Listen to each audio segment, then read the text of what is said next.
네, 앞서서 살펴본 것처럼 간밤에 미국도 큰 폭으로 올랐고 우리 증시 같은 경우에는 어제와 그제 이틀 연속 큰 폭의 반등에 성공을 했습니다.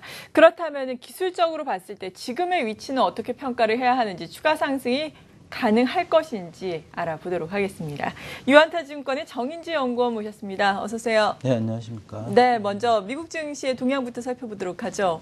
예, 미국 증시는 어제 뭐 크게 반등해서 굉장히 좋은 뉴스가 나오긴 했지만 네. 많이 떨어졌으니까 많이 올라간 거다. 뭐 사실 그렇죠. 이제 그렇게 생각할 수가 있고요. 차트로 봤을 때 사실 미국 증시는 지금 장기적으로 굉장히 위험한 상황에 있다라고 보이고 있습니다. 월봉 차트로 보시면 저희들이 그 2011년 저점에서 이 추세선이 있는데 최근에 이제 급락하면서 이 추세선이 이탈을 했습니다. 어제 이제 급등하면서 이게 월봉상으로 이제 아래 꼬리에 이렇게 달리는 모습인데 아직은 뭐 2009년 저점에서 그 추세선까지는 폭이 좀 많이 남아 있어서 네. 좀 여유가 있긴 하지만 어쨌든 지금 이 양적 완화가 진행되면서 상승했던 이 추세가 이제 이탈이 됐기 때문에 이렇게 되면 뭐 얘가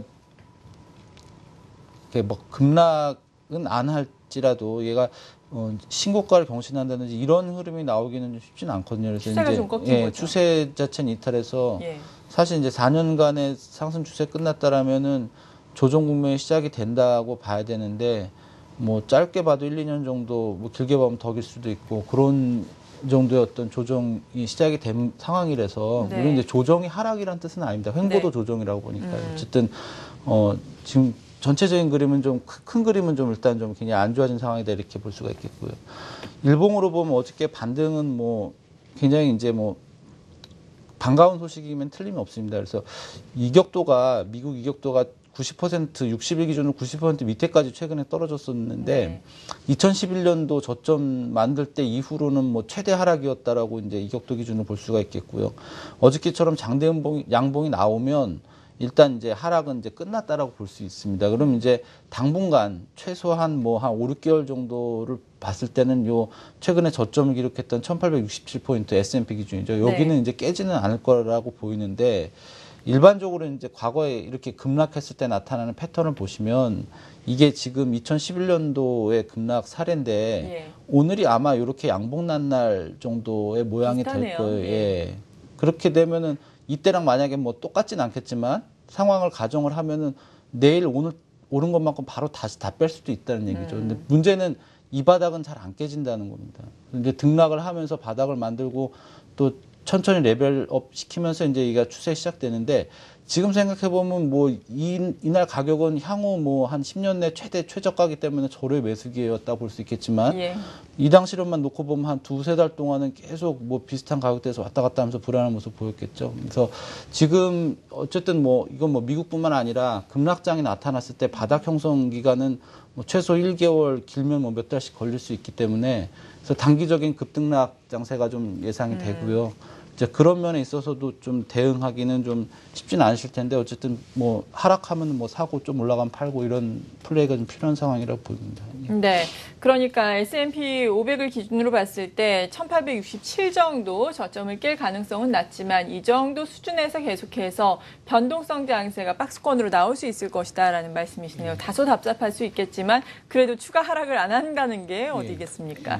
중국 같은 경우에는 뭐 경기 부양책이 나왔지만 어제 같은 경우에도 3천선을 회복해 주나 싶었는데 다시금 또 하락을 했어요. 중국은 상하이종합지수를 기준으로 봤을 때 기술적으로 어떤가요?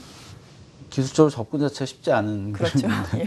이게 지금 이격도인데 네. 이격도가 이제 60일 이평선이랑 주가와의 그 비율을 나타낸 거거든요. 지금 71.5라고 이제 숫자가 나오는데 역대 최저입니다. 그러니까 네. 2008년도에 뭐 금융위기 때 급락했을 때도 이격도 이렇게 벌어지진 않았었는데 너무 이제 과도하게 하락한 모양이라서 뭐 기술적인 교과서로 접근하자면 뭐 낙폭과 되니까 반등합니다. 이렇게 말씀드려야 되는 상황인데 네. 그런 말들이 계속 틀려가고 있는 상황이라서 어렵습니다. 근데 중국에서 우리가 이제 봐야 될 건 뭐냐면 500포인트 단위가 굉장히 중요합니다. 이게 심리적인 거기도 하지만 경험적으로 예를 들면 뭐 3,500, 4,000, 4,500 뭐 이런 가격대가 중요했었는데 지금 3,000을 이탈을 했어요. 근데 보시면 아시겠지만 여기서도 이제 3,500포인트를 살짝 이탈하고 다시 이제 회복하는 모습 보였기 때문에 지금 이거를 이제 뭐 3,000이 깨졌으니까 2,500까지 갈 거다 이렇게 얘기하기엔 좀 성급한 상황이고요. 다만 이제 지켜보셔야 될 거는 어쨌든 이제 3,000을 회복하고 단기 평선 정도만 회복을 해주면 3,500포인트 정도까지는 뭐 쉽게 이제 뭐 반등이 나올 수 있는 상황인데 보시다시피 이제 장기 차트가 이미 이제 상승 추세 완전히 끝난 상황이 되나서 이게 반등을 하더라도 상승 추세로 전환하느냐 이거 여부는 좀 확인은 좀 필요할 것 같고 지금 이제 단기적으로 말씀드릴 수 있는 건 어쨌든 3,000이 회복이 되면 네. 3,500 정도까지는 좀 어렵지 않게 반등할 수 있지 않겠냐. 그 정도는 기대할 수 있다고 봅니다. 네, 말씀하신 것처럼 3,000선이 좀 회복이 되면서 이 부분이 지지선이 되기를 좀 중국의 상하이 종합지수는 바라봐야 될 것 같습니다. 국내 증시 특히나 어제 같은 경우에는 코스피가 또 선전을 하면서 2% 오름세를 보였는데 코스피 같은 경우에는 지금 기술적으로는 어떻게 봐야 되나요? 뭐 좋은 점 나쁜 점 이제 같이 네. 있는 것 같은데요. 이제 장기 차트로 봤을 때는 일단 월봉으로 보시면 나쁜 점 먼저 말씀드리면 이제 어쨌든 우리가 지난 2011년 이후 장이 뭐 불안하긴 했지만 저점을 꾸준히 높여왔습니다. 그렇죠. 그래서 이런 점 되게 긍정적이었는데 최근에 이제 하락하면서 요 추세선을 좀 이탈을 했었고 그러나 어쨌든 우리가 뭐 이전 저점이 1750이었는데 그 위에 1800에서 바닥을 만들고 이제 올라왔다라는 점에서 두 가지 관점으로 말씀드릴 수가 있을 것 같아요. 일단은 상승 국면으로 전환되는데 시간이 좀 많이 걸릴 수 있다라는 거랑 두 번째는 뭐냐면 뭐 아주 최악의 시나리오를 가정하더라도 뭐 연내로 이제 1800을 다시 깨는 일은 없을 거다라는 그 정도의 좀 생각이 되는데 네.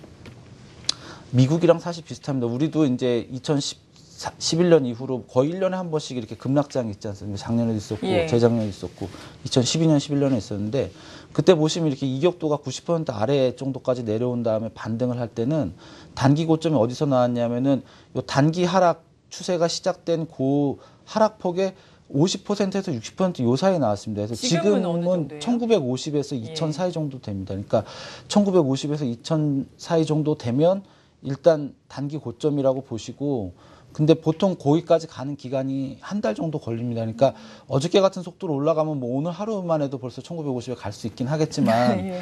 뭐 그런 거는 좀 기대하기는 어렵다고 보이고요. 어쨌든 등락이 있더라도 1950 정도가 넘어가면 단기 고점일 가능성이 높고요. 그 다음에 이제 조정받을 때 다시 1800까지 오거나 이러면 이 바닥 다지는 기간이 좀 길어진다고 보시면 될 것 같고 그 다음 조정에서 저점이 의미 있게 높아진다. 예를 들면 1850 정도에서 바닥이 나오고 단기 바닥이 나온다 이러면 또 좀 쉽게 이렇게 상승 추세로 전환할 수 있을 것 같은데 우리가 지금 보셔야 될 건 일단은 과거의 경험으로 봤을 때 이건 네. 뭐 이렇게 급등락이 좀 심하게 나타나면은 장이 이렇게 장기로 그닥 좋은 장은 아니라고 보이고요.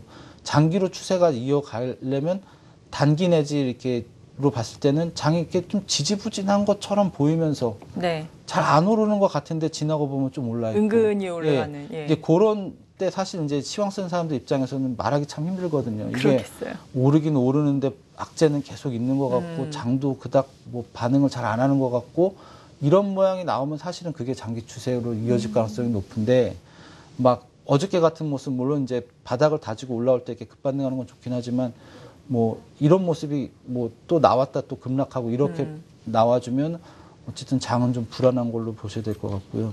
근데 이제 확실히 말씀드릴 수 있는 거는 네. 1800은 잘 깨지지 않을 거다라는 말씀을 좀 드리고 싶습니다. 네, 그 부분은 다행인 부분이고 계속해서 시장 뭐 어떤 움직임을 보일지 우리가 또 지켜봐야 되겠고 업종별로도 이제 살펴봐야죠. 전기전자 업종 요즘 뭐 어떤가요? 삼성전자가 참 부진한 부진하죠. 모습 예. 보여서 업종지수, 전기전자 업종지수 굉장히 나쁜데 그래도 뭐 보시다시피 지금 기술적으로는 빠질 만큼 빠져 있는 상황입니다. 이게 월봉으로 보면은 120개월 이평선인데 금융위기 때도 사실 일시적으로 여기만 살짝 깼었지. 그전에는 뭐 이렇게 하락할 때도 깬 적이 없었고, 밸류에이션 지표 같은 걸로 보더라도 뭘 봐도 최저점입니다. 삼성전자는. 지금, 그래서 이제 뭐 가격 매력이 좀 있는 상황이라고 보이고요. 다른 IT 종목들은 오히려 뭐 LG전자 같은 거 어저께도 급등하지 않았습니까? 그렇죠. 그래서 뭐 그닥 나쁘지 않은 상황이다라는 생각이 되고요. 일봉으로 보시면 역시 이제 과매도권인데 90% 밑에까지 이격도가 떨어졌습니다. 근데 이럴 때는 사실 뭐 작년 10월에도 우리가 네. 이제 이때 실적 발표할 때 삼성전자 때문에 되게 우울했지만 사실 그때가 바닥이었거든요. 그러니까 지금도 좀 저는 이제 아직까지 뭐 단기 하락 추세가 끝났다라는 시그널은 전혀 안 나온 상황이지만 여기서 추가적인 하락폭은 좀 제한적이지 않겠냐 이런 생각이 되고요. 그다음 운송장비 업종 같은 경우는 최근에 환율 때문에 자동차주들이 많이 올라서 이렇게 그렇죠. 올랐는데 이게 이제 장기 추세입니다. 어쨌든 장기 추세선 회복은 못했고 문제는 이제 저점이 이렇게 좀 의미 있게 올라가고 있는 상황이다라는 점은 긍정적인데 또 단기로는 위에 저항대 있고 그래서 여기는 이제 상승폭은 있긴 하겠지만 조금 더 이제 지켜봐야 되는 상황이라고 보이고요. 금융 같은 경우도 사실은 어저께 이제 급등했는데 최근에 이렇게 낙폭이 컸기 때문에 가격 매릿이 충분히 부각이 된 상황이고요. 네. 화학업종 같은 경우도 최근에 급락세 이어지면서 월봉 주봉상 60주 이평선 그리고 이전에 뭐 박스권 상단선 이런 데 지지에 도달해서 반등했기 때문에 굉장히 의미 있는 데서 반등을 했습니다. 업종 지수로 정리해서 말씀드리자면 네. 빠지기 굉장히 어렵습니다. 여기서는. 빠지기 굉장히 어려운데 추세들은 다 망가진 상황입니다. 그래서 지금의 어떤 장의 성격은 어디까지 이제 반등 쪽으로 보셔야 될 것 같고요.